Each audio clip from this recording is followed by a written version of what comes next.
Perceptions होते हैं लोगों के, जी। उनको गलत लग रहा है। हमने अपने हिसाब से एक अच्छी चीज़, ठीक चीज़ बनाई है। हाँ, बुराई को हाईलाइट ज़्यादा किया है, या तो वो शायद लोगों को इस तरह डाइजेस्ट नहीं हुआ। इसमें असल में एक्चुअली क्या होता है, जब आप क्राफ्ट कर रहे होते हैं किसी स्टोरी को, उसमें माइनर डिटेल्स होती हैं जिससे आगे की जो मेन क्रक्स आप जो वो करना होता है उस तक पहुंचने के लिए। हमारे यहाँ ऑडियंस को, मुझे लगता है कि हमारे यहाँ ऑडियंस को आदत है बहुत ज़्यादा सुनने की, तकरीरों से समझने की, बहुत सारी बातें करने की। वो इतनी डिटेल में शायद ड्रामा या कोई भी बात देखते नहीं है। हालांकि हमने एक जो कैरेक्टर का स्ट्रक्चर बनाना शुरू किया था फ्रॉम एपिसोड 1, तो उस वक्त ना साला था ना बहन नहीं था, कुछ भी नहीं था। लेकिन क्योंकि प्रमोशन उसकी इस तरह हुई थी जी। तो उसमें ये हाईलाइट, ये ज़्यादा इशू हो गया, तो ज़ाहिर है लोगों को बुरा लगना था। लेकिन इसमें भी मैं कहूँगा, हमारे ही यहाँ कहावत एक है कि साली आधी घर वाली।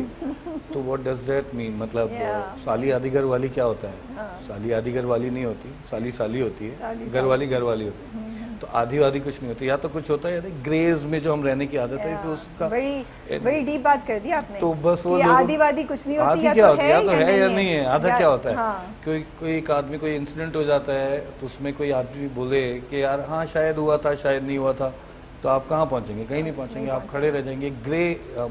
तो ये में भी इसकी वजह से ऐसा कुछ हुआ जो इतनी परेशानी। ये बताएं, ड्रामा पहुंचा कैसे आप तक? पहली बार आपको जब स्क्रिप्ट आई, कैसे आई, क्या रिएक्शन था? जब मुझे ये मिला था तो इसके अंदर जो मैंने देखा था कि यार इसमें बहुत मामूली है लेकिन बात बहुत अच्छी है, ये करनी चाहिए। और वो बात ये है कि बैड पेरेंटिंग जो है वो कितना ख़तरनाक हो सकता है। This was the substance of this जलन। बैड पेरेंटिंग को लेके कभी हमने कुछ नहीं बनाया। हमने सिर्फ ये बनाया है कि जी एक लड़की है वो बुरी है, एक लड़का है वो अच्छा है, या लड़की अच्छी है अपनी बहन के। हम एक मोटी मोटी जो चीज़ें देख रहे होते हैं, बट उसकी जो रीजंस हैं कि ये क्यों हो सकता है, कॉन्सिक्वेंस क्या है किसी छोटी छोटी चीज़ के, जो आप लेके सारी ज़िंदगी चल रहे होते हैं, एंड ऑफ द डे वो कहाँ जाके किस तरह क्या पर्सनैलिटी डेवलप कर रही होती है किसी की, यू डोंट नो। तो हमने एक्चुअली ये बनाया है जो आगे जाके शायद क्लियर होना भी है। अब अल्लाह करे लोगों को समझ आ जाए। मेरा ख्याल है अब आ जाएगा समझ, जब वो वाला चीज़ आएगी कि हम actually this is a drama based on bad parenting. तो 14 एपिसोड्स हो चुकी हैं अब तक जी। तो 14 से 15 तकरीबन। जी। हाँ। तो अभी तक तो ये बात, बिकॉज नाउ जब आपसे बात हो रही है, हाँ जी, तो फिर अब एक और रुख मुझे नजर आ रहा है। अच्छा मैं आपको बताऊं, अगर अब वही मैंने आपसे कहा ना कि बहुत माइनर सी एक डिटेल है। अगर आप लोगों को याद हो, पहला एपिसोड था जिसमें दो बहनें बैठ के ऑनलाइन कपड़ा खरीदती हैं। पता नहीं याद हो नहीं हो, आप दोबारा देखिए। बिल्कुल याद है। ऑनलाइन कपड़े खरीदती हैं। माँ चाय का कहने आई है कमरे में। जिस वक्त वो आई है तो वो कहती है मुझे ये कपड़ा दे दो। माँ सामने खड़ी है और वो कह रही है, कुछ नहीं कहती।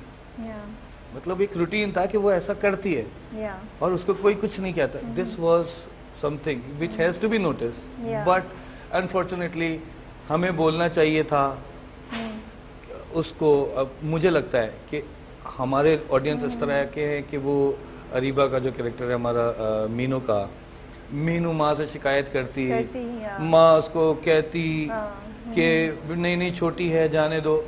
हमें अब हम कब तक इतना हम ये अगर कर देते तो उस पर भी मसले होते हैं। फिर उसमें जो अब दुनिया देख रही है, नेटफ्लिक्स देखती है, अमेजोन देखती है, पता नहीं एक्सपोजर कहाँ से कहाँ चला गया व्यूअर्स का। हम वो कर देते तो बिल्कुल ठीक था, हमने वो खामोशी से कर दिया। हमने कहा थोड़ा समझ लेंगे, नहीं समझे। हमने फिर आगे एक सिचुएशन ऐसी रखी जिसके अंदर हमने विजुअली समझाया है, अल्लाह करे वो समझ आ जाए। तो आगे आएगा जिसमें वो बाप याद कर रहा है अपनी गलती को। अच्छा, ओके। वो एक सीक्वेंस आएगा। तो पॉइंट ये है कि हम मतलब मेरी भी फैमिली है, हर आदमी की फैमिली है, बच्चे होते हैं बड़े। हम एक लिहाज से तो हमें चलना है ना अपनी सोसाइटी के साथ, हम भी चलते हैं। बट इसका ये मतलब नहीं है कि हम अपने बच्चों को ये ना बताएं कि बेटा ये ड्रग्स हैं, इसके करीब नहीं जाना। हमें बताना पड़ेगा ड्रग्स कोई चीज़ होती है। इट्स लाइक जस्ट फिरौन क्या है, फिरौन एक कैरेक्टर है, बुरा आदमी है, उसका अंजाम क्या है ये कुरान में आपको बताया गया कि बुराई पूरी बताई, उसके बाद उसका अंजाम बताया, फिर रास्ता दिया मत करना, वरना मैं तो अल्लाह के फिर हुक्म आ जाता है मैं तुम्हें जहन्नम में डाल दूंगा, तुम अच्छा करोगे तुम जन्नत में, तुम्हें ये तो ये this is dark black and white, तो इट्स ऑलवेज देयर। तो हमें बताना है, हमें ब्लैक बताएंगे नहीं तो वाइट का कैसे नजर आएगा? अगर ये Oh. मैं इस ब्लैक के ऊपर एक ब्लैक स्पॉट डाल दूं फायदा, या वाइट के ऊपर वाइट डाल दूं, Yeah. तो where is the contrast? Yes. आपको पता का है? तो this is it, how it works and it is working like this. Yeah. People need to get some थोड़ा सा broader. Maybe as a viewer मुझे लगता है जब मैंने वो सीन देखा था तो I saw that scene and I noticed it, लेकिन उसको मैंने मतलब वो एक सीन हो गया ना, मे बी अगर उस तरह के उसमें जो मैंने जो और रेपिटेशन हो जाती और फिर बिकॉज और फिर ये कि प्रोमो में शायद हम इतना ज़्यादा Exactly, आप तो मे बी ये दो चीज़ों की वजह से भी शायद बिल्कुल हम, मैं बिकॉज आई विल एडमिट कि हम एज ऑडियंसेस ऑफ कोर्स आप लोगों की इंटेलिजेंस यहाँ है, हम लोग थोड़े से नहीं, हम इंटेलिजेंट लोग नहीं हैं. आहिस्ता हमें टाइम लगता है वहाँ पहुँचने में, तो मे बी उस तरीके से हम थोड़ा सा वो ऑडियंस ज़्यादा बेहतर समझ सकती शायद. नहीं, ऑडियंस देखिए, हम सारा काम ऑडियंस के लिए करते हैं. मैं कभी ऑडियंस के किसी पॉइंट ऑफ व्यू को मैं डिनाई नहीं कर सकता. I don't have any right to deny anyone. जो चाहो सोचो, ठीक है सोचो, लेकिन थोड़ा जजमेंटल होने से ना, अभी आप टीजर के ऊपर ही जजमेंटल हो गए, अभी देखा भी नहीं. देखा भी नहीं, आप माइंड सेट, हमारे यहाँ लड़ाई करने खड़े हो गए तो बस लड़ाई करने खड़े हो गए. यार देखो, अरे नहीं यार वो किसी और तरह है, ये यहाँ तक पहुँच जाएगी, इस तरह भी देखा जा सकता था. तो थोड़ा सा देखने का एंगल. फॉर मी जलन is I am not against जलन. मुझे बड़ी बैशिंग हुई है इस चीज़ पे बिकॉज फॉर मी, अच्छा मैंने बैड पेरेंटिंग ऑनेस्टली मुझे इतना कम्युनिकेट नहीं हुआ. मेरे लिए जो जलन ने किया वो वाज अ रिमाइंडर. मैं आपको बताता कि अपनी हदूद में रहना चाहिए लड़कों. मैं आपको वो चीज़ें बता देता हूँ कि अच्छा इसमें कसूर मिनाल का एक्चुअली. तो मिनाल ने इतना अपने ऊपर खींच के रखा हुआ है निशा का निशा ने अपने इतना खींच के रखा हुआ है अपने तरफ, परफॉर्मेंस की तरफ, और उससे क्या कसूर है मैं इसको कसूर इसलिए कह रहा हूँ कि उसने इतना अच्छा किया कि उसका कसूर बन गया, क्योंकि उसको गालियाँ भी तो बेचारी को पड़ रही है ना. वो मुझे कहती रहती है कि आबिस भाई क्या हो गया, ये देखें. फिर मुनीब का मैसेज आ गया, आबिस भाई क्या कर दिया.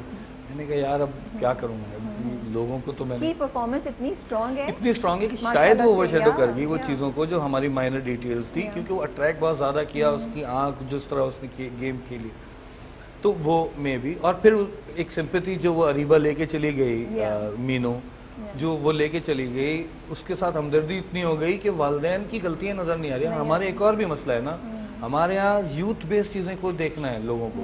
हमारे यहाँ लड़की की कहानी, हमारे वालिदैन की कहानी, उनको देखते उनको तो समझते हैं एक लैंप है, ये होते हैं इसलिए हैं क्योंकि बगैर माँ बाप के बच्चे आ नहीं सकते, तो इसलिए उनको रख दो.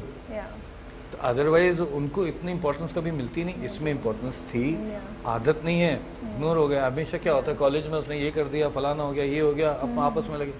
पेरेंटिंग आप उनकी तरफ ध्यान ही नहीं जाता लोगों का. मैं आपको अभी कुछ रेफरेंसेस देता हूँ कि आप अगर देखेंगे प्ले में, जलन में कौन कौन सी जगह ऐसी हैं जहाँ माँ बाप को बोलना चाहिए था और वो नहीं बोले.